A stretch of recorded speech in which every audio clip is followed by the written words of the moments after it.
नमस्कार दोस्तों, पश्चिम बंगाल का राजनीतिक पारा इस समय जबरदस्त रूप से चढ़ गया है। गोरखपुर के सांसद रवि किशन प्रचार के दौरान सनातन को खत्म हो जाने का डर दिखा रहे हैं और वहां के मौजूद लोगों ने क्या जबरदस्त रिएक्शन दिया है, जहां समोसा सांसद रवि किशन की हेकड़ी निकल गई है।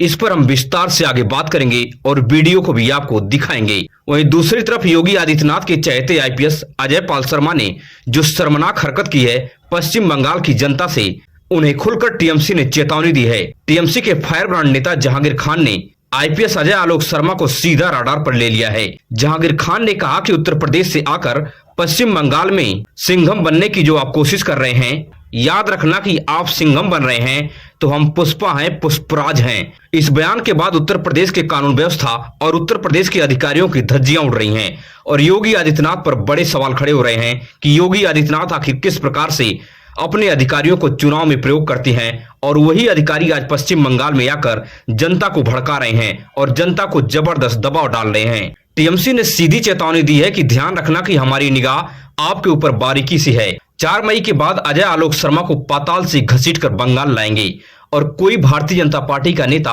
आपको बचा नहीं पाएगा। याद रखना अजय आलोक शर्मा की आपको अगर भ्रम है कि हम यहाँ से चुनाव कराकर उत्तर प्रदेश चले जाएंगे तो कौन हमें वहां से लाएगा, तो यह ध्यान रख लीजिए कि पश्चिम बंगाल की पुलिस 4 मई के बाद घसीटकर कोर्ट में पेश करेगी और सख्त से सख्त कार्रवाई होगी आपके ऊपर। इस धमकी के बाद भारतीय जनता पार्टी की सांसें टंगी हैं कि अगर 4 मई के बाद पश्चिम बंगाल में सरकार नहीं बदली, अगर दीदी वापस आ गई तो उन अधिकारियों का क्या होगा जो अधिकारी इनडायरेक्टली रूप से भारतीय जनता पार्टी को सपोर्ट कर रहे हैं और कुछ अधिकारी तो खुलकर समर्थन कर रहे हैं और जनता को धमका रहे हैं। दरअसल आपको बता दूं कि अजय आलोक शर्मा को पश्चिम बंगाल में ऑब्जर्वर के रूप में चुनाव आयोग उत्तर प्रदेश से इनकाउंटर स्पेशलिस्ट को पश्चिम बंगाल में चुनाव को शांति तरीके से कराने के लिए लाई थी, मगर अजय आलोक शर्मा शांति से चुनाव कराने के बजाय खुद शांति भंग करते हुए नजर आ रहे हैं। कई वीडियो वायरल हैं और टीएमसी के लोग लगातार हमलावर हैं। के जितने भी लोग हैं अच्छी तरह से समझ लें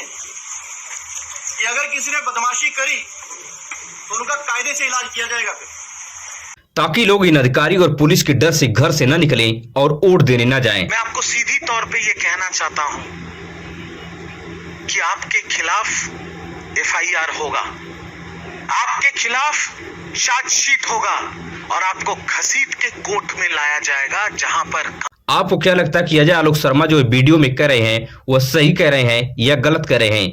क्योंकि यह देश लोकतंत्र से चलता है, संविधान से चलता है, यहाँ किसी अधिकारी कर्मचारी की तानाशाही नहीं चलती है। अपनी राय को कमेंट बॉक्स में साझा जरूर करें। अब बात कर लेते कि समोसा सांसद रवि किशन क्या कह रही थी, आखिर उनके बयान से इतना बड़ा बवाल क्यों खड़ा हो गया है। दरअसल रवि किशन पश्चिम बंगाल में चुनाव प्रचार कर रहे थे।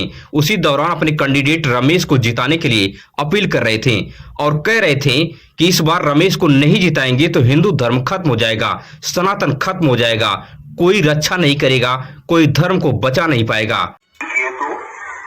यहाँ का सनातन खत्म हो जाए। अब ये चुनाव अगर हाथ से आप लोगों ने उमेश भैया को वोट नहीं दिया, क्यों रक्षा न करी, ये हम दावे के साथ इस स्तर की राजनीति भारतीय जनता पार्टी पश्चिम बंगाल में कर रही है।